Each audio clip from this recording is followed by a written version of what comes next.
Dan Nabi Shallallahu Alaihi Wasallam sangat antusias untuk mengajarkan uh, sigoru sahabat, sahabat-sahabat yang masih kecil, ya, junior-junior sahabat itu dalam marhalah ini, ketika fase ini.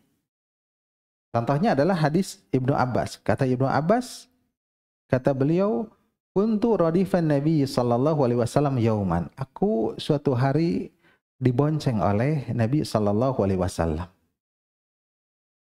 Faqala, kata Rasul, ya gulam, inni uallimuka kalimatin.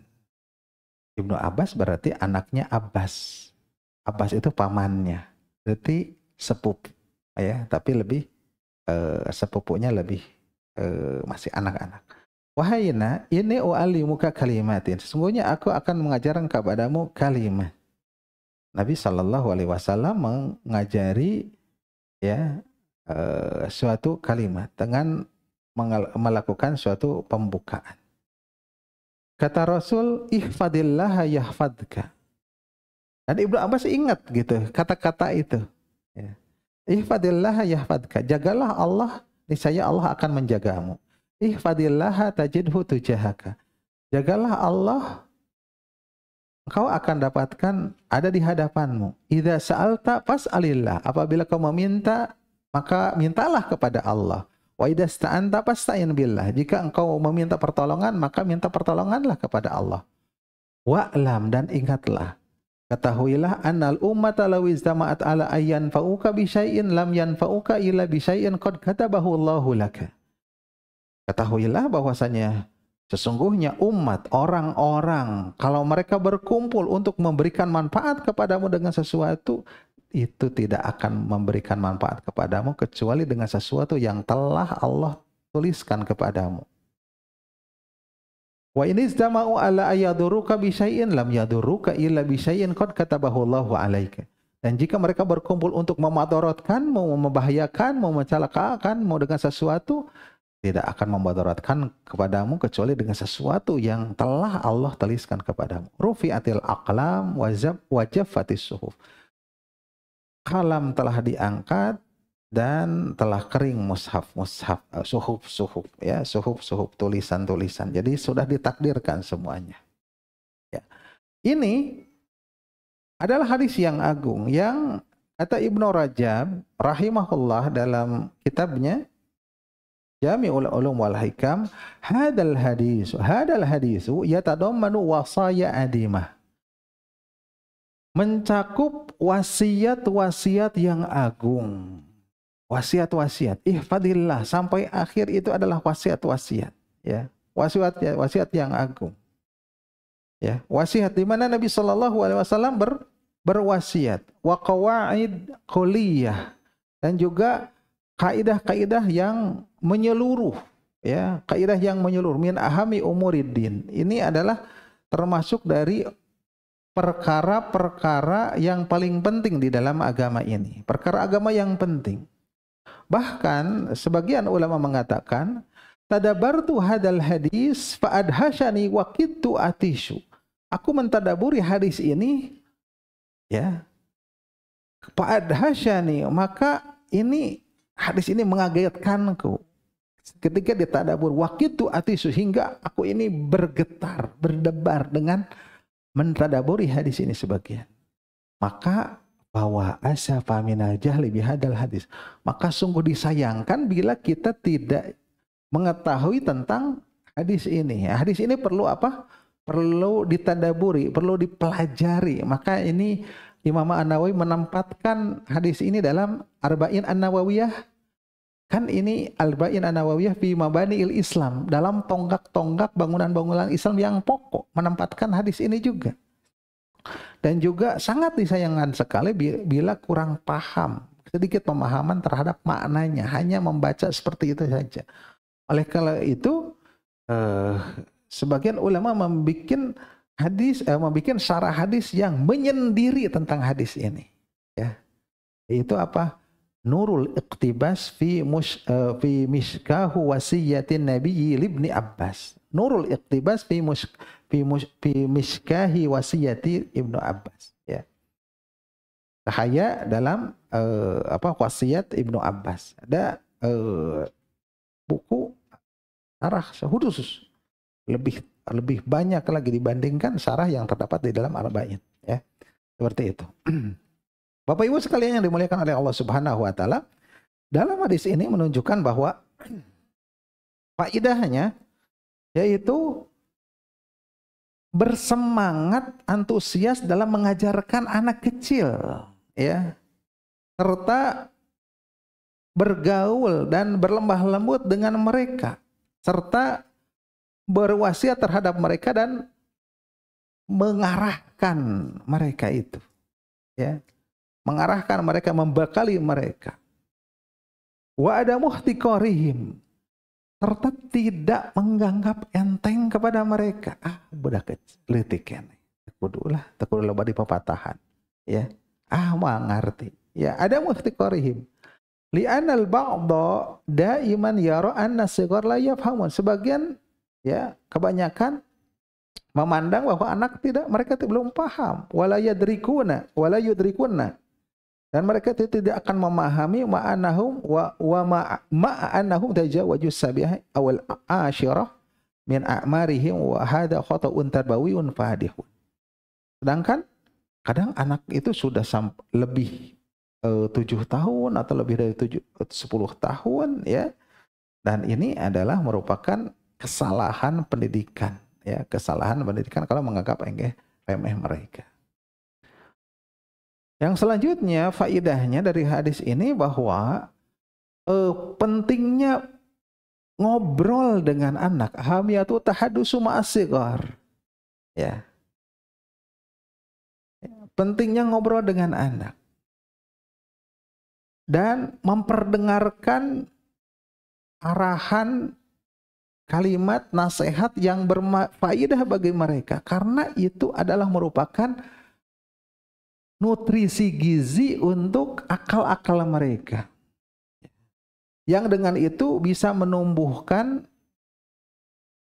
keterampilan dan kemahiran mereka, dan juga akan mengenyangkan pikiran mereka, juga perasaan mereka, ya. Dan ini adalah merupakan sesuatu yang penting. Yang selanjutnya, faedah dari hadis ini adalah al-istifadatu minal waqti asna'a rukubid dabah. Memanfaatkan waktu selama ketika atau selagi dibonceng. Dibonceng, ya. Kita lagi bonceng. Mungkin tidak serame sekarang, ya, karena dibonceng bukan pakai kendaraan yang bising. Kalau dibonceng kendaraan yang bising, ngomong ini, ini ho, nggak gitu di belakangnya itu, ya. Ibu-ibu ya teteh.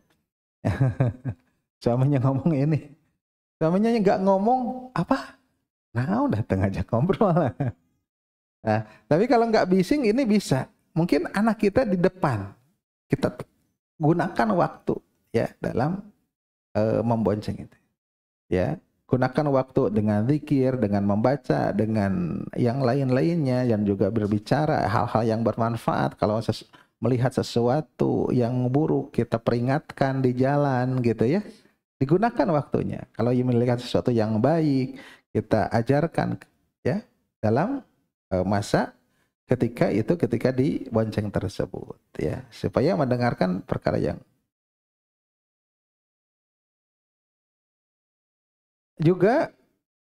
Faedah yang lain dari hadis ini adalah ada berkaitan dengan pendidikan, yaitu memilih waktu yang cocok untuk pengajaran dan wasiat, ya, cocok, ya. Terutama untuk anak-anak ini. Kadang kalau resmi berbicara, nak, saya mau berbicara sama kamu, mau ngomong nih, ya, mungkin anaknya juga sudah tegang duluan atau ini. Tapi kalau sambil dibonceng, ya, atau sambil duduk makan. Wal julus ma'at ta'am, ya. Ketika duduk-duduk sambil makan, maka ini bisa kadang dalam ketika dibonceng lagi makan ini dua waktu ini kadang lebih masuk gitu lah. Ya. Begitupun ketika inda wa kadzalika inda ziyaratil marid, ketika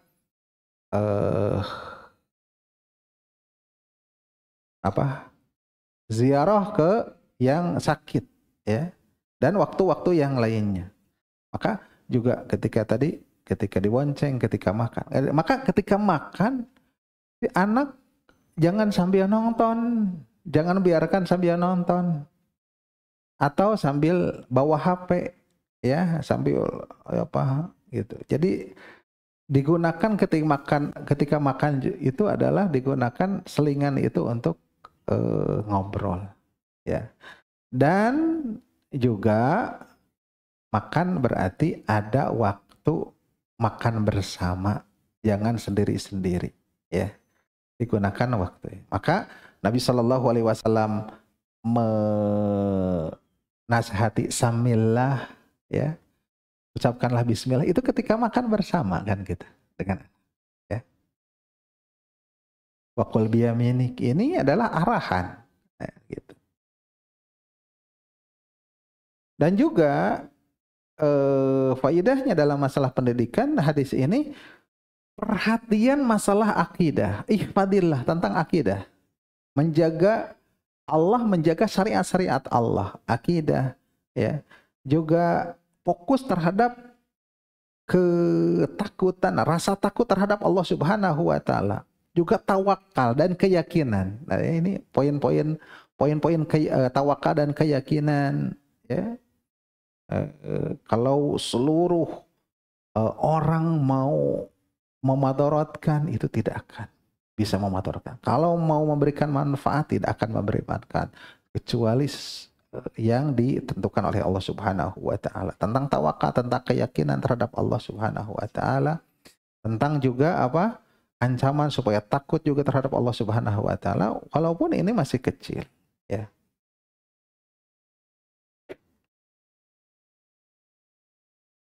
Dan hadis ini berkaitan dengan amal kalbi yang lebih penting daripada amal-amal batin. Ini banyak faedahnya, ya. Faedah pendidikannya dalam hadis Ibnu Abbas ini, ya. Dikatakan kembali ke kitab, Nabi Shallallahu Alaihi Wasallam mengajarkan Ibnu Abbas ini, wa huwa gulamun lam yaglub al-hilm. Dan anak itu belum balik, ya, belum bermimpi, ya. Di mana bahwasanya Ibnu Abbas itu dilahirkan sebelum hijrah, ya, sebelum hijrah, 3 tahun sebelum hijrah, ya. 3 tahun sebelum hijrah Nabi Shallallahu Alaihi Wasallam ke Madinah. Dan juga Nabi Shallallahu Alaihi Wasallam mengajarkan Al Hasan, cucunya, mengajarkan Al Hasan doa kunut, ya, doa kunut. Dari Al Hasan, allamani Rasulullah Shallallahu Alaihi Wasallam kalimat aqulahunna fi kunutil fitri. Kalimat-kalimat doa-doa yang aku bacakan doa tersebut, ucapkan dia dalam kunut fitir, ya, ya. Allahumma hdini fiman hadayit wa afini fiman afayit wa tawallani fiman tawallait, ya. Wa barik li fima a'tayit wa qini syarra ma qadait innaka taqdi wa la yuqda alaik innahu la yudhillu man walait tabarakta rabbana wa ta'ala. Itu di antara, ya. Ini doa kunut ini diajarkan oleh Nabi yang panjang itu, diajarkan oleh Nabi Sallallahu Alaihi Wasallam. Wa umruhu idza ka aqallu min 10 sinin. Umurnya pada waktu itu di bawah 10 tahun, ya, di bawah 10 tahun. Li'annahu wulida sanata 3 minal hijrah. Karena Al Hasan itu dilahirkan pada tahun yang ketiga Hijrah, tahun ketiga Hijriah, ya. Dan ketika wafat Nabi Shallallahu Alaihi Wasallam itu Al Hasan 7 tahun. Jadi sebelum wafat diajarkan doa ini. Sebelum wafat Nabi Shallallahu Alaihi Wasallam. Ya. Jadi udah diajarkan. Jadi pengajaran itu sewaktu kecil. Ya. Juga hadis-hadis yang lainnya bagaimana mengajarkan Nabi Shallallahu Alaihi Wasallam supaya memuntahkan, ya, pembahasan yang lalu, memuntahkan kurma yang dimakan, ya. Padahal itu adalah sesuatu, ya, dia belum balik, belum dicatat dosanya, tapi diajarkan, ya, seperti itu. Ini yang pertama, apa pentingnya mendidik anak pada usia 7 tahun.